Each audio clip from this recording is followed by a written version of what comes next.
Hey everyone, Scott Finkelstein, founder and CEO of My Workout AI, and as a member of the Center's Board of Advisors, today I'm meeting with David Mehok. David is the retired CFO of Q2 here in Austin. He's got over 30 years of experience in many industries, global industries for that matter, and Dave has worked as an executive leader at companies such as Dell, ClearResult, Epicure Software, and he is also a UT grad. Welcome, David. Welcome. Thanks. Awesome. So let's kick this off. Share with the listeners, what was your role at Q2? Yeah, sure. And I'll briefly touch upon some of the previous experience and get a little bit more in depth at Q2. So at Dell, I was there for 18 years, many global roles to your point earlier. And those teams encompass Southeast Asia and Europe, all throughout Europe, Middle East, and some South America as well. And then migrated to ClearResult and Epicor, both of which were CFO roles. The Epicor role was very global in nature, whereas the ClearResult one was strictly North America. And then finally with the role at Q2. So Q2 CFO there for 4 years, publicly traded company, and folks may recognize the name. We are the stadium sponsor. We have the naming rights for Q2 Stadium, the soccer team in Yep. Austin. If you think about the role of a CFO, it can vary depending upon the scope, the nature of the business, and how those roles are structured. At Q2 specifically, I had things such as legal, IT, obviously accounting, finance, tax, treasury, and some of the things that we would also embark on in some fairly decent depth were things like the strategy of the company. How do we make sure that we're communicating that effectively to the street since we're publicly traded? How do we make sure that we're executing to the degree that we need to get the best valuation possible out in the public marketplace? One, and then two, make sure that we're doing what's best for our employees and customers. And just because I said that too doesn't mean that's second. But that's sort of the triumvirate, if you will. Our shareholders, our customers, and our employees. So, my role was certainly to oversee that and make sure that we were maintaining that right level of balance through the financial and operational results that we were able to execute on. Awesome. A little bit of everything. Yeah, it is, and keeps it lively. That's for sure. Good stuff. So how has your business, and in your experience, David, business as a whole become more global over the recent years? Yeah, it's an interesting question because if you talk to some business leaders, they may say that it's changed in the opposite direction to an extent. Recently, you've heard things like onshoring, but I do think that there is going to continue to be a push towards more globalization, just in terms of mindset, in terms of how you have to approach business.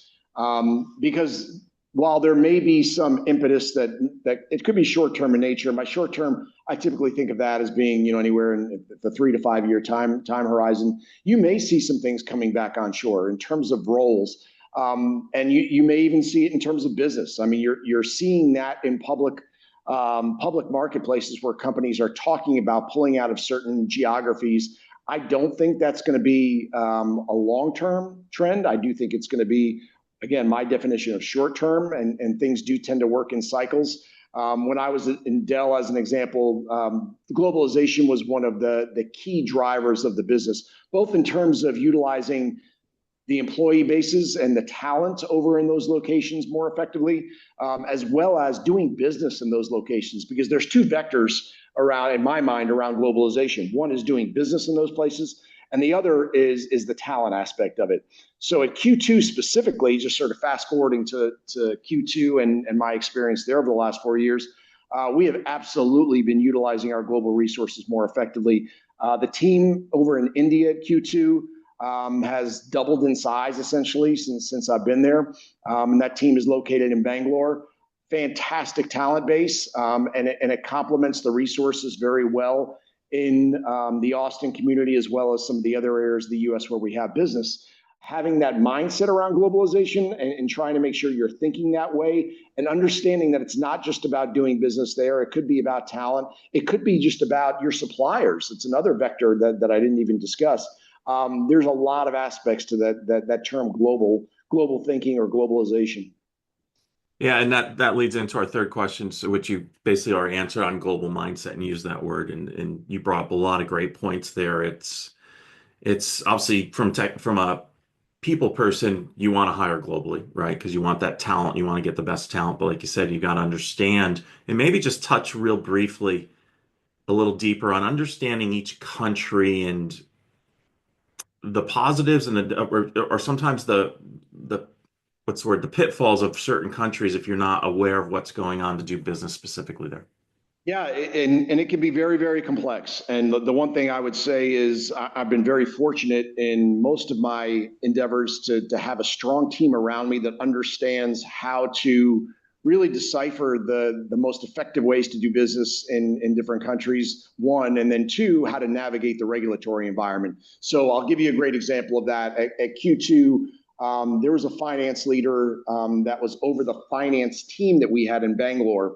And that individual was the one that was navigating a lot of the regulatory requirements, whether it be statutory, so statutory, think about taxes and some of the filing requirements, whether it be around how we do business there. The rules and regulations are vastly different than the US. And India is not unique in that regard. You go, and this is sort of my point earlier on like Western Europe. Doing business in France can be much different than doing business in the UK, which can be much different than doing business in some of the countries in Eastern Europe. And you have to be able to understand how those ways of doing business differ, and whether or not you have the skill set and the resources to be able to effectively deliver on that type of business engagement.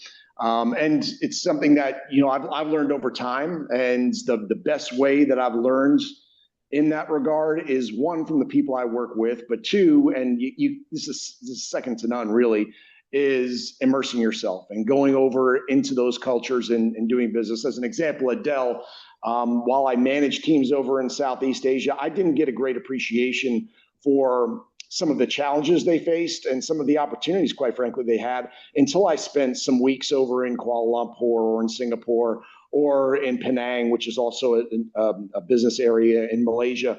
Once you go over there and immerse yourself in that culture and understand simple things such as how trying to have calls in the middle of the day in the U.S., it's very disruptive to the teams over there, and just some of the practices they have, like going out to lunch in Malaysia, as one example, is really, really important for building trust. And until you build that trust, it's very difficult to get the most out of those teams and those organizations. So those are just some examples and anecdotes around how countries and regions can differ vastly. And it's both in terms of how you do business there, as well as if you have employee base and talent there, how you can get the most out of that talent.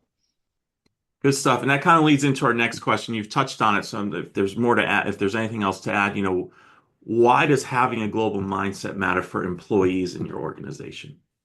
Yeah, I think it's critically important to be thinking more than, and I'll step back for a second. And global mindset, obviously, we're talking about it geographically. I think that you can also apply it to just the narrow-mindedness that we can all have, the myopia, if you will, around, all right, this is what I'm currently working on within my function, within my role.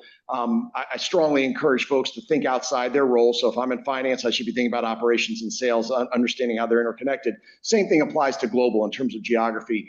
The more that you get sort of insular with how do you do business within the 50 states in the US, the less effective you're going to be in terms of strategizing how to grow the business longer term, as you continue to expand as a business and you continue to grow and want to touch emerging markets or even develop markets outside of the US. You have to have that mindset early on. You can't all of a sudden flip a switch and then try to understand it, because it requires a lot of advanced thinking to finally get to the point where you're effective at doing business overseas, or effective at building a talent base, or effective at bringing on suppliers. Because that's the other thing that we really didn't talk about it much. I mentioned it briefly earlier, is suppliers. Suppliers are critically important to many businesses. And so while you may think, hey, my company is US based, I don't have to worry about anything in regards to form. All of my resources are here, all of my talent is here, all of my customers are here. Well, there's a decent chance that you're going to have to, at some point, depending upon the business you're in, partner with the foreign business. And I'm talking about from a supplier standpoint. If you don't have an appreciation for how they do business, if you don't have an appreciation for how things like, this is obviously a hot topic now, tariffs are going to impact that business, and ultimately you're going to be doing yourself a disservice. So I think, expanding your mindset from just your function, expanding your mindset from just your geography can only help you in becoming a much better and more effective professional. Yeah, all great points. We could dive into that for hours. So let's wrap up with this last question for our students, everyone listening. What advice would you give to current students looking to have a global career within your organization or the business community, and maybe particularly in regards to courses and experiences they should be looking to obtain over their years at CGB? Yeah, I would say a few things. One, make sure that you have a lot of intellectual curiosity about it. Ask the whys. Find folks that come from those regions that are in your classes. You've got a lot of peers, I'm sure, that come from outside of the U.S. Get to know them. Understands, their cultures. Understands, what their parents do for work, if they do work, and how they do business over there. And I've heard great stories about people that have created connections in undergrad or even grad school, and those are still lifelong friends, and they've gone over there and eventually developed business relationships based upon those relationships they established as friends at school. So that's sort of one. Two, look for courses that have a global bent to them. I'm not saying it has to be purely focused on global, but the more that you get exposure to different ways of doing business across the globe, the more effective you're going to be when you jump off the 40 acres and you decide to take on your first role. And the final thing would be, and I know UT has a great program here, is if you can find an assignment, even if it's only a short-term assignment over the course of the summer, even better if you can do it for a semester, take advantage of that. I always say, people always ask, what are your regrets? And I don't have any regrets. I don't, because, I feel like I've learned from all of my mistakes. But, if you slightly tweak that question, say, what are some things that you wish you had done a little bit differently? It's not a regret.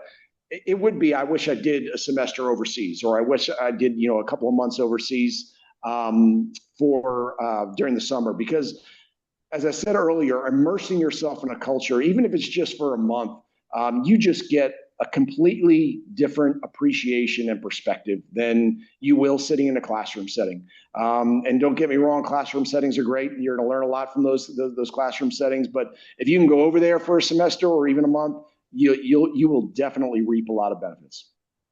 It's funny, I have a similar, I wish I had done that in college as well. So great stuff. Well, David, on behalf of CGB and all our amazing students, I just want to thank you for taking time to share your valuable experiences and some great tidbits for them to help them get to the next level in their careers after college. Thank you. Happy to. Hook 'em. Welcome.